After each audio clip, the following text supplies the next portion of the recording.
Hey everybody, it's Drew Scooter, and I'm in my car. Just have to go do something for somebody.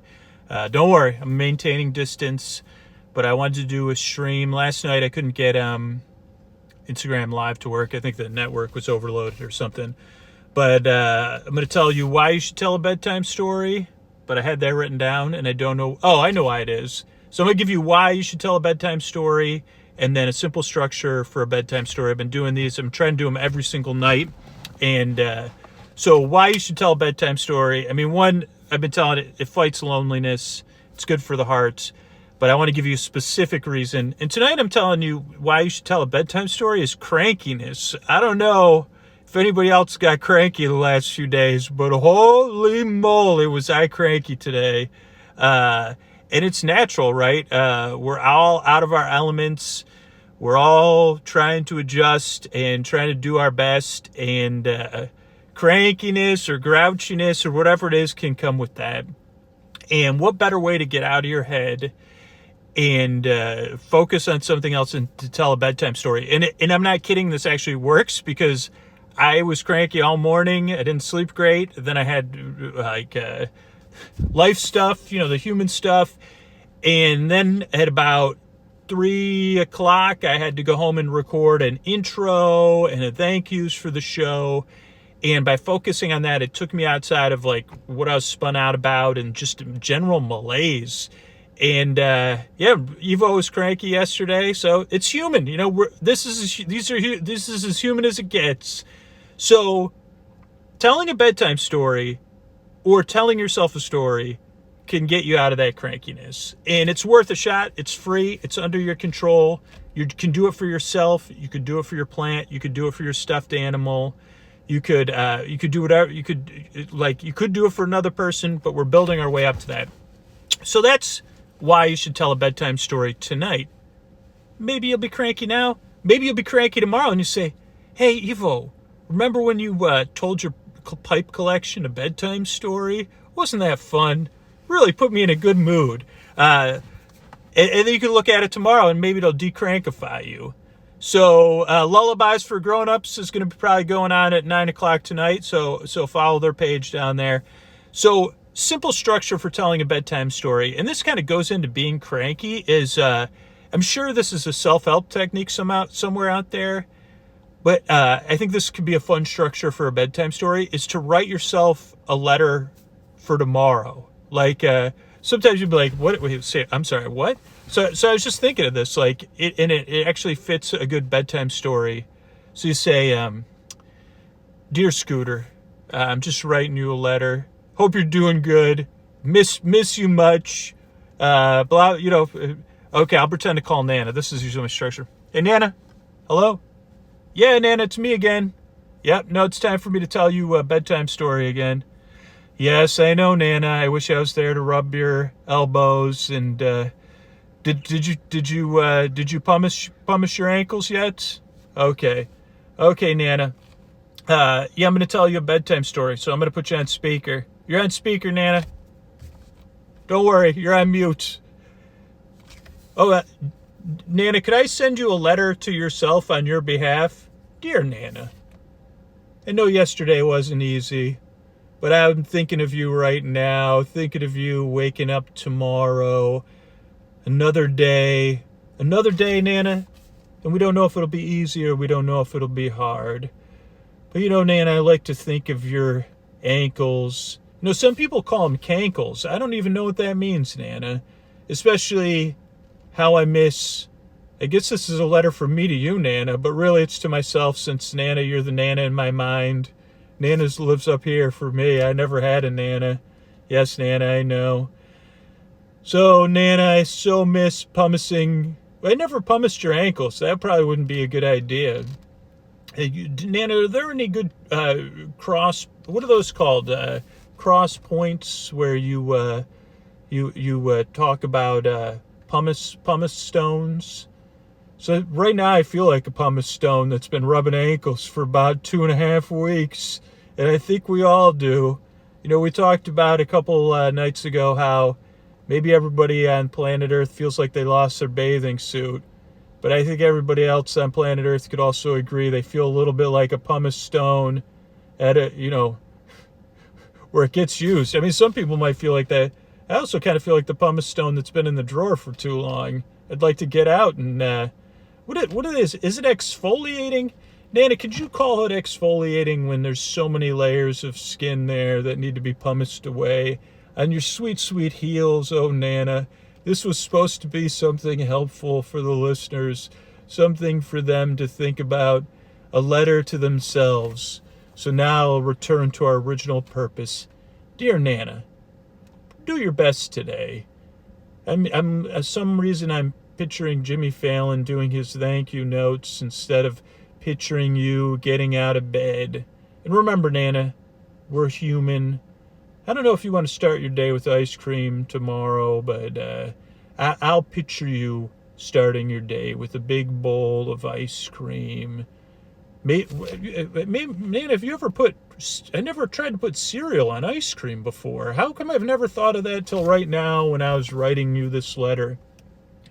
So maybe tomorrow, some vanilla ice cream with some Cocoa Krispies or some Cocoa Pebbles would be pretty good. I've lived an entire... how come I never thought of this as a child? So, Nana, I want you to think about doing your best tomorrow, but your best doesn't even have to be good enough, because it's... I don't know, Nana. I thought this would be a good structure for a bedtime story, but it's running up against a level of intimacy that I'm not so sure about. So let's see if we could figure out what went wrong. So I thought when I wrote this idea down, either yesterday or today, I was like, I try to keep this list for these live streams of like, what's going to be a good structure for a bedtime story you start out. And then I was also grouchy today. And then I said, okay, well, sending yourself a letter for tomorrow is a pretty nice idea. Like say, hey, hope you stretch tomorrow, but no big deal. Maybe call your mom, but just try. Sending yourself but that might be too actually useful. But then all the tangents to go off it. So maybe your work for tonight, instead of actually telling a bedtime story, is to write yourself a real letter for tomorrow. Because I think that is a powerful thing to be like, hey, here I am, whatever the frick day it is. I forgot what day it was. It was like 6 days ago because it stopped mattering more or less. It just feels like one big day. But tomorrow's your day, buddy. I know that sounds silly, but it really, truly is a fact. Today's my day right now, this moment, and I'm taking time to send you a letter because I care. Now, this is the part of the live stream where I start to sing, but I forgot what song I was going to sing because I thought of a Lionel Richie song that was about writing letters, but then I realized I'd popped right back out of my head. But I don't know. I'm not really good at giving you advice, to be honest. Anytime you get mixed up in telling a bedtime story, like one of my instincts is to run, but the other instinct that I've learned from making the show is to lean into it. So say, I'm not even good at writing these letters. In fact, I tend to ramble and talk to the audience, and then I try to impress the audience, and then I get worried I'm not doing a good job, and then I realize I'm not doing a good job at writing you a letter, which is just a vehicle to teach the people watching to tell a bedtime story. WT. Thinking of a letter, not F, but bedtime story. But I realized tomorrow, I don't know what tomorrow's going to be like. As a matter of fact, it could be rainy. Here's something I was wondering about that doesn't have to do with you. What are the weather people, all my weather people, they're broadcasting from home. You know who probably needs to send themselves a letter are the traffic people.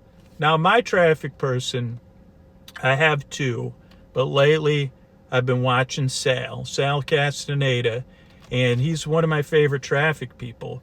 But I wonder if he's has some deep, if this is like traffic person's, like they're really impacted, and I'm not even being silly, but I am kind of being silly at the same time.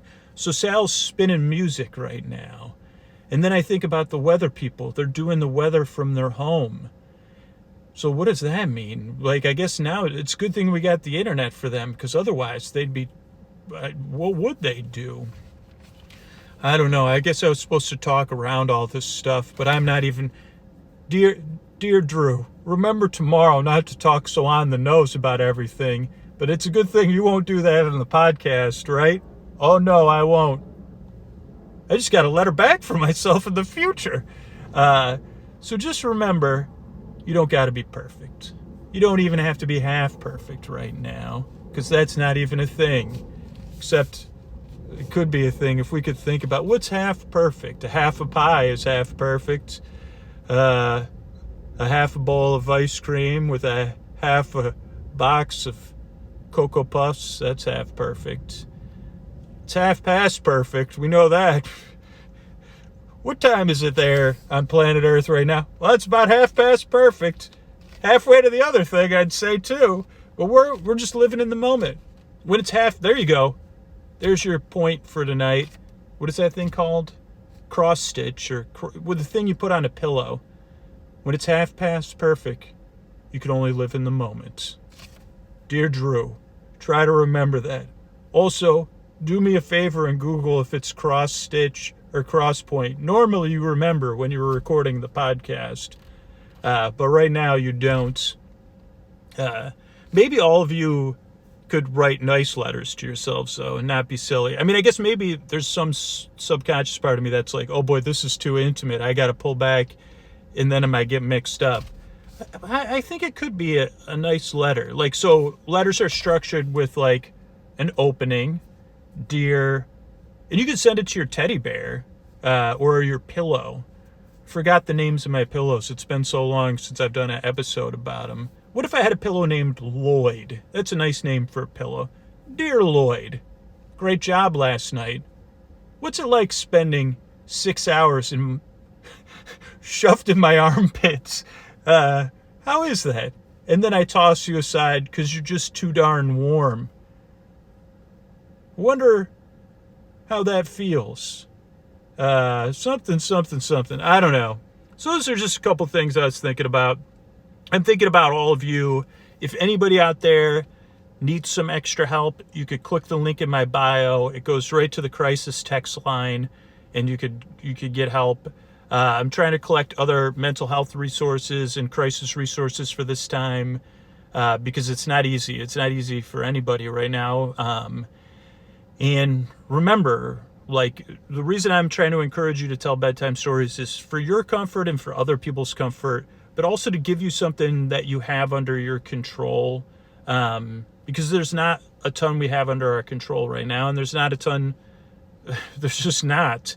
And I want you to be able to choose how you, I don't know. I just want to give you something nice and empower you with that. And so I'll be back tomorrow. Podcast will be here day or night for you. And if you want, you can message me through Instagram, or you could go to the website and use the contact form at sleepwithmepodcast.com.